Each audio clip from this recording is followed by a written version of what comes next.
Welcome back. In this lesson, we're going to focus on creating our game's title scene. Our title scene is what we're going to show to our players after we finish loading in all the assets we need for our game. So when the players launch our game, they're going to be presented with this screen here, and this will have a progress bar that's going to fill up as we load in our assets.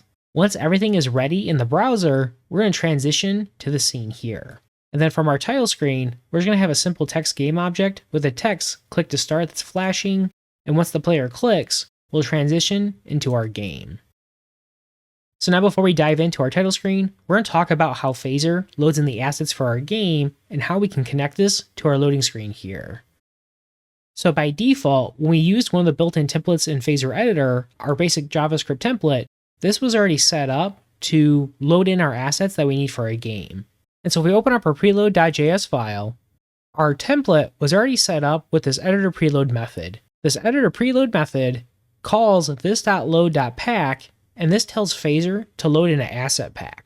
An asset pack is just a JSON file that points to all of the assets we need to load for our game. This happens in our preload method for our Phaser scene, which is a key method to our Phaser scene lifecycle. When we use this method, we're telling Phaser, hey, we need to load in some files, and we need you to wait until all of these are loaded. Once all those files are loaded, then we can actually start playing our game. And so in our template, this is also set up to listen for our progress events for as we load in these files. By listening for those events, we can then show a progress bar that's going to incrementally fill up as we load in each file for our game. And so how our asset pack works is under our asset pack JSON file, we do right click, we're going to do open with, and let's do our text editor. By default, when you click on the file, it's going to open it inside our asset pack editor view here, where we just see our assets that we're trying to load in. Under the hood, this is just a JSON file that points to different files in our project, and it tells Phaser what type of files those are. As an example, for our animated props PNG file here, this is a sprite sheet, and this is our frame configuration for a sprite sheet. Versus our arrow keys, this is just an image, and so we just need to provide our key and our type. When we use Phaser Editor, and we add our assets to our asset pack JSON file, by default, Phaser Editor is going to bootstrap a lot of the properties we need when it creates that configuration. As an example for our arrow keys, when I told Phaser Editor I wanted to load this image here, it uses the file name for the key of where it's going to store this file, and then it keeps a reference to where that file is located in our project. That configuration then gets stored in this JSON file here, and then from this JSON file, this all gets loaded inside our preload method here. And by using Phaser Editor, it bootstraps all this for us so we don't have to manually add all of that code. So now we discussed how Phaser Editor loads in our assets, let's go ahead and create our title scene. Create our new Phaser scene. Down in our file inspector, we'll go into our scenes folder. Let's do right click, we're going to do new, we're going to do a new scene file. For our name, I'm just going to call this title. We'll create our new Phaser scene. Let's go ahead and save, and now we can start editing our tile scene. So now for our title scene, we just need to create a few different game objects. First, we're going to have our menu border here, and then we're going to have our title text, and then we'll have this click to start text. So when we loaded in our project assets, one of those assets was this title image here. So let's drag an instance of our title image into our scene, and now we just need to update our positioning, and we need to scale it up to match the size of our game.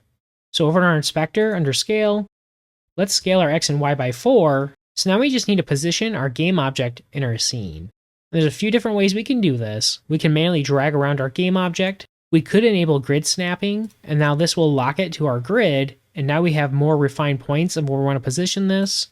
We could manually specify our X and Y values.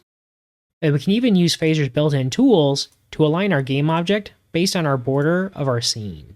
And so when we use all these tools, our game object's position is going to be based on the origin of our game object.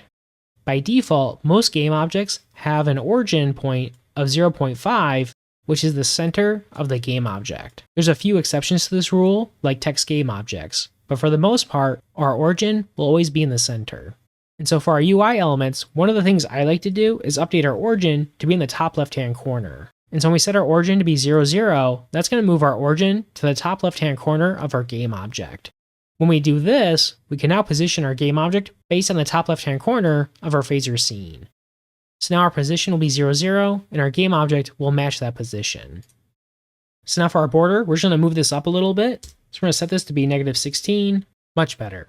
So now we just need to add in our text game objects for our title and our click to start text.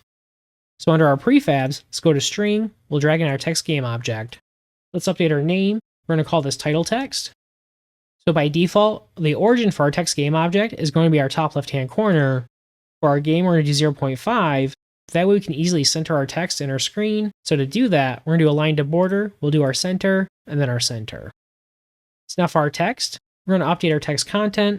We're going to call our game Soko, I'm going to do enter, and then dungeon.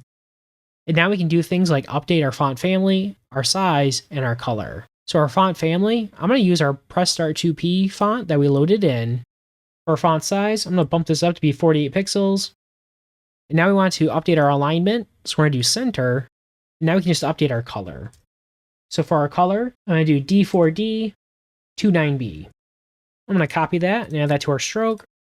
Now if we save, we just need to create our text game object for our click to start text.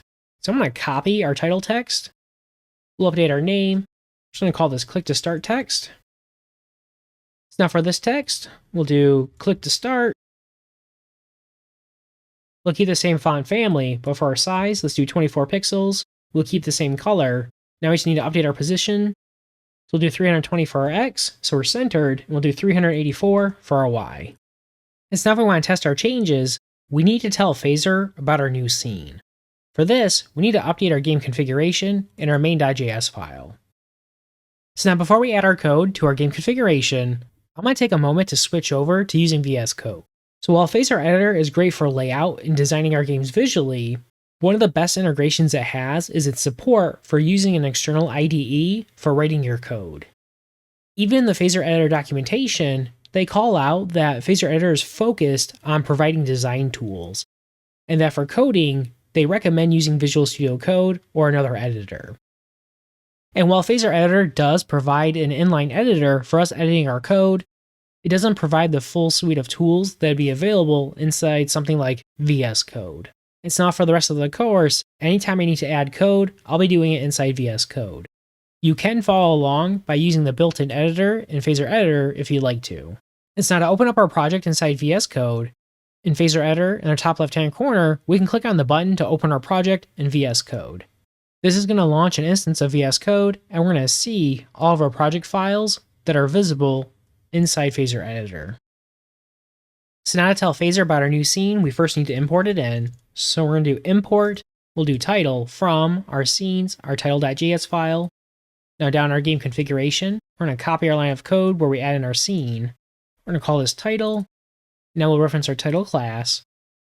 Now we just need to update our preload scene to point to our title scene. So if we go into our source, our scenes, let's open our preload.js file. Now down in our create method, instead of doing this scene.startLevel, we want to do our title scene. So now if we save, if we come over to our browser, we should now see our title screen once we finish loading in all of our assets. So now to finish adding in our logic, we just need to be able to click on our title scene to transition to our level scene. So now to add in that logic, we'll want to open up our title.js file. We'll come down to our create method. After we do this.editorCreate, this is where we're going to add in our custom code. So now to listen for our click event, we need to do this to reference our Phaser scene. We're going to do input to reference our input manager. And now we want to use the once method. The once method allows us to register a one-time event listener that'll be invoked for a given event. How this works is we need to provide the event we want to listen for. So we're going to do Phaser input. We're going to do events. And now we want to do pointer down. And so this event, this is going to be fired anytime we click somewhere in our scene. And by registering this event listener, it's going to allow us to run code when this happens. So I'm going to do a console log. I'm just going to do test. Now if we come over to our browser, if we refresh, now if we click on our scene, we'll see our message gets logged to our developer console. But if we try clicking a second time, it doesn't fire. So when we use the once method, it allows us to listen for this event one time. But if we use our on method, this will allow us to listen for that event multiple times. So for our game, once our player clicks, we want to transition to our next scene, and so we only need to do this one time when we're on our title scene. So we'll switch this back to be once, and now to do our transition, we can do this, .scene, .start, and now we provide the name of our scene we want to transition to. So for our scene, this is currently called level. So if we save, go back to our game, let's click, and now we're taken to our level scene. Nice work. You now have a working title scene built with Phaser Editor. In our next lesson, we're going to work on updating our preload scene to match the style of our game, and we're going to discuss how we can make reusable game objects by taking a look at prefabs.